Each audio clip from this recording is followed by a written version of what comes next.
నమస్తే, this is Sourya. Vijay దళపతి ప్రస్తుతం ముఖ్యమంత్రిగా ప్రమాణం స్వీకారం చేయబోతున్న వ్యక్తి. మరి దీనికి సంబంధించి అసలు గవర్నమెంట్ ని ఫామ్ చేసుకోవడానికి కావాల్సిన మ్యాజిక్ ఫిగర్ అనేది ఇంకా రీచ్ అవ్వలేదు. ఈ తరుణంలోనే కాంగ్రెస్ అనేది మేము పొత్తు పెట్టుకోబోతున్నాము, సో ఆల్రెడీ కలిసి మాట్లాడుకున్నాము, చాలా భారీ స్థాయిలో చర్చలు జరిగాయి దీని గురించి. సో ఇవన్నీ కూడా మనం వింటూ ఉన్నాము. అలాగే ఒక లేఖను కూడా విడుదల చేశారు అని.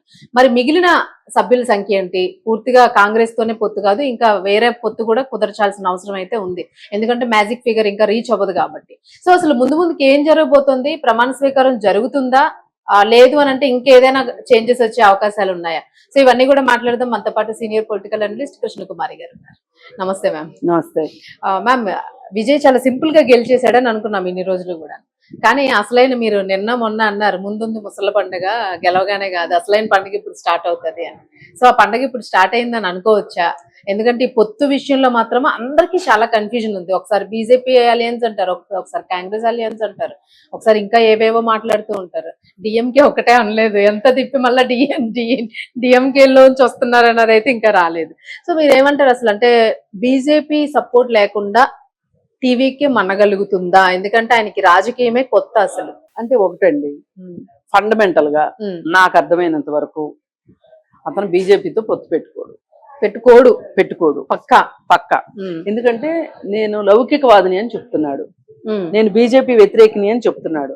అలా చెప్పేటప్పుడు పొత్తు పెట్టుకునే అవకాశమే లేదు. ఇంకా బీజేపీ అయిపోయింది. అలాగే బీజేపీకి అసలు ఎన్ని సీట్లు ఉన్నాయని పెట్టుకునే అవకాశం లేదు.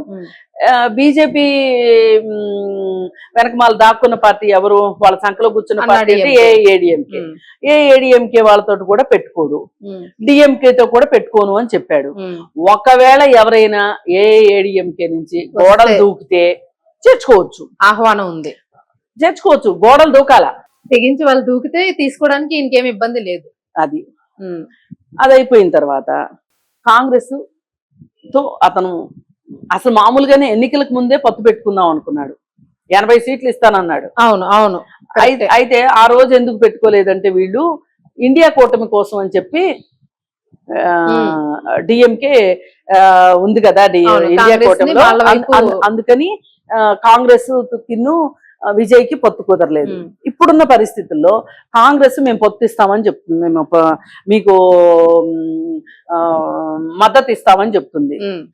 అవి 5 తర్వాత సిపిఐకి 2, సిపిఎంకి 2, 4 అయిపోయినాయి. మొత్తం 9 అయిపోయినాయి. ఇంకా అవామీ ముస్లిం లీగ్ అని ఇంకోటి ఉంది, వాళ్ళకు ఒక 2 ఉన్నాయి.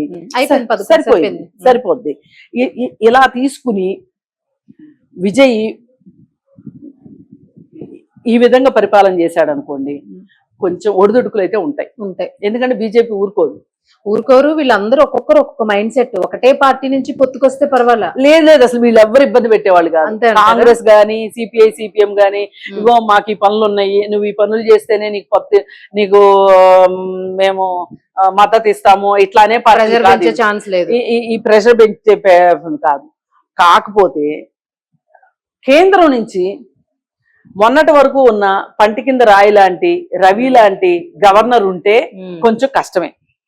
అలాగే కేంద్రం నుంచి రావాల్సిన నిధులు సకాలంలో విడుదల చేయకపోయినా, తమిళనాడుని మీద కక్ష సాధింపులు బీజేపీ చేసినా కొంచెం కష్టం అవుతుంది. ఈ హామీల దగ్గర ప్రాబ్లం అవుతుంది. అయినప్పటికీ అలాంటి పరిస్థితుల్లో చేసిన వాడే పరిపాలకుడు. విజయ్ గట్స్ మీద ఉంది. ఇప్పుడు నిలబడగలగాలి, పూర్తిగా కాన్సన్ట్రేట్ చేస్తే, కొంచెం అవినీతిని పక్కన పెడితే, డిఎంకే మీద ఆరోపణలు అవే కదా, అందుకని కొన్ని చేంజెస్ మౌలికమైన మార్పులు చేస్తే గనక బీజేపీ అంత ఇబ్బంది పెట్టే అవకాశం లేదు. ఎప్పుడు ఇబ్బంది ఉంటదంటే ఏఐఏడీఎంకే లాంటి పార్టీకి వచ్చినన్ని సీట్లు బీజేపీకి గాని వచ్చుంటే కొంచెం కష్టం అయ్యేది. ఇప్పుడు అక్కడ ఉన్నది ఏఐఏడీఎంకే, వాళ్ళు అంత ఇబ్బంది పెట్టే రకాలు కాదు. కాకపోతే కేంద్రం నుంచి ఏమైనా తాకీదులు వస్తే ఏమన్నా ఇబ్బంది పెట్టే అవకాశం ఉంటది. కానీ అలాంటి పరిస్థితుల్లో ఇప్పుడు ఇండియా కూటమిలో కనుక ఎవరు విజయ్ వచ్చేసాడు అనుకోండి, డిఎంకే నుంచి సపోర్ట్ ఉంటదిగా. అవును, అందుకు ఈ స్ట్రాటజీకి వెళ్ళాడు అనుకోండి విజయ్కి డోకా లేదు. అలా కాకుండా అమ్మో రేపేమవుద్దో అని భయపడి బీజేపీ భుజం మీద ఎక్కాలని చూశాడు అనుకోండి, పార్టీ తర్వాత నడవాలి, పిల్లలు నడవాలి. పడందే నడవటం నేర్చుకుంటారా? 4 సార్లు పడతారు, 6 సార్లు లేస్తారు, మళ్ళీ పడతారు, మళ్ళీ లేస్తారు, చివరికి నడక వస్తుంది. ఇప్పుడు మా అబ్బాయి అసలు పడకూడదండి, దెబ్బే తగలకూడదండి అంటే నడకెట్ట నేర్చుకుంటాడు? అందుకని అట్లాగే విజయ్ కూడా ఆటుపోట్లు ఎదుర్కోవాలి, కష్టపడాలి. ఈ సీఎం కుర్చీ అనేది అంత ఈజీ కాదు, ఈ అందరినో సమన్వయపరుచుకోవాలి, ప్రజల ఆకాంక్షలకి అనుగుణంగా దగ్గరగానైనా పరిపాలన చెయ్యాలి అనే ఒక ఉద్దేశం ఉంటే దానికి సిద్ధపడితే కాస్త కష్టపడాల్సిందే. కష్టం లేకుండా మటుకు కుదరదు.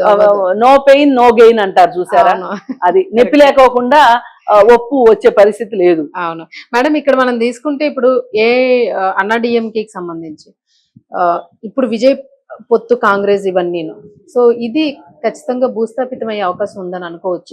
ఏడీఎంకేనా? అంతేనా? అసలు దీన్ని మర్చిపోవచ్చా ప్రజలు? మర్చిపోవచ్చు. అసలు తమిళ ప్రజలు కూడా ఈ ద్రవిడవాదం ఎన్ని రోజులు మా నెత్తిన, అసలు ద్రవిడ అనే ఒక మాట చెప్పి మమ్మల్ని ఎందుకు ఇలా బావిలో కప్పల్లా ఉంచుతున్నారు అనే ఫీలింగ్ కూడా అక్కడ వాళ్ళకు ఉంది. ఇప్పుడు మామూలుగా మనకి వీఆర్ ద్రవిడియన్స్ అని ప్రౌడ్ గా చెప్పుకోవడం, ఇప్పుడు నేను కూడా ద్రవిడియన్ అనే చెప్పుకుంటా, అలా చెప్పుకుంటానికే నేను ఇష్టపడతా. అలా చెప్పుకోవడం వేరు, ఆ రిజర్వేషన్ కింద దాక్కోవడం వేరు. అవును, మనము షీల్డ్ లాగా దాన్ని వాడుకోవడం వేరు. అందుకని ఇప్పుడు నేను ద్రవిడియన్ అని చెప్పుకుంటూ నేను ఇంకా వేరే పనులు కూడా చేస్తూ ఉండాలి. కేవలం ద్రవిడియన్ అయినంత మాత్రం నన్ను ఎవరో నెత్తిన పెట్టుకోరు. కానీ అక్కడ జరిగింది అదే. ఇప్పుడు డిఎంకే కావచ్చు, ఏఐఏడిఎంకే కావచ్చు, వాళ్ళ మూల సూత్రం ద్రవిడవాదాన్ని ముందుకు తీసుకెళ్లేటట్లే. ఇప్పుడు విజయ్ కూడా ఏంటి అంటే ఆ పేరు ఎత్తలేదు కాబట్టి ఈ కొత్తదనాన్ని ప్రజలు కోరుకున్నారు, ప్రజలకు యూత్ ముఖ్యంగా. అవునవును, దాన్ని యాక్సెప్ట్ చేయగలిగారు. ఇప్పుడు 18 ఏళ్ల వయసు నుంచి 40 ఏళ్ల లోపు వయసు వాళ్ళు ఎక్కువ మంది విజయ్ కి ఓటేయడం వెనకమాల ఇదే కారణం. ఇది ఆ 2 ముసలి పార్టీలు అయిపోయినాయి అంతేలేండి అనే ఉద్దేశంలోకి వాళ్ళు వెళ్ళారు.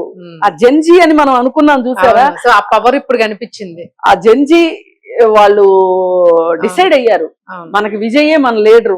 సినిమాలో చూపించినట్లు ధీరోదాత్తమైన పాత్రలు, ఒక సినిమాల్లో అతను పోషించిన పాత్రలు కావచ్చు, వాటన్నిటినీ వాళ్ళు యాక్సెప్ట్ చేసుకున్నారు.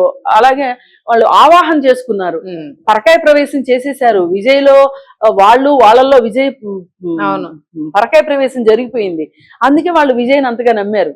అవును. సో ఏది ఏమైనప్పటికీ ఒక దళితవాదం కూడా బయటకు వచ్చింది. వాళ్ళ ఈ దేశంలో ఎన్ని వాదాలు ఉన్నప్పటికీ కూడా దళితవాదం కూడా చాలా బాగా ముందుకు, అస్తిత్వ రాజకీయాలు పెరిగినాయి భారతదేశం మొత్తం మీద. ఈ అస్తిత్వం ఏంటి? ఇప్పుడు దళితులకు ఉన్న అస్తిత్వం వాళ్ళు జై భీమ్ సినిమా చూసి, జై భీమ్ సినిమాలో ఆ హీరో నిజ జీవితంలో విజయ్ అని ఫీల్ అవుతున్నారు వాళ్ళందరూ.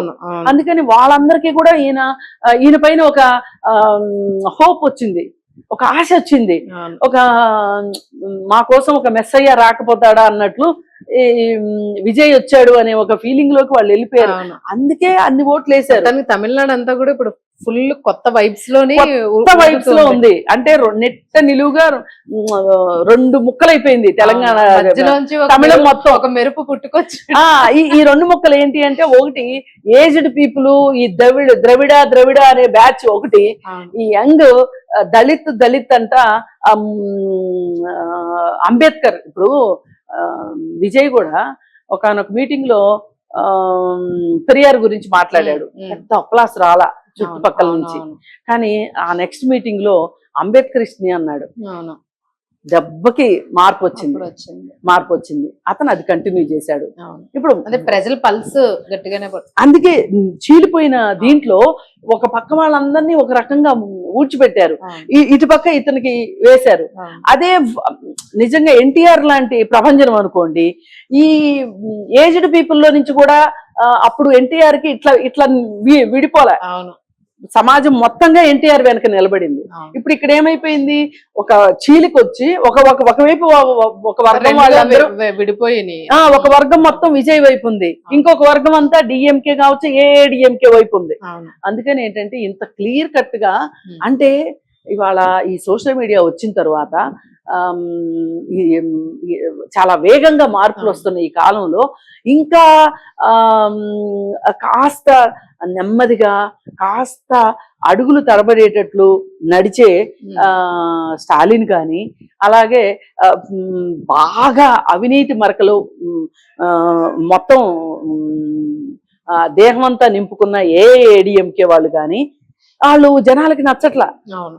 ఒక యువ రక్తం కావాలనిపిస్తుంది, కావాలని కోరుకుంటున్నారు, అందుకే గెలిపించుకున్నారు.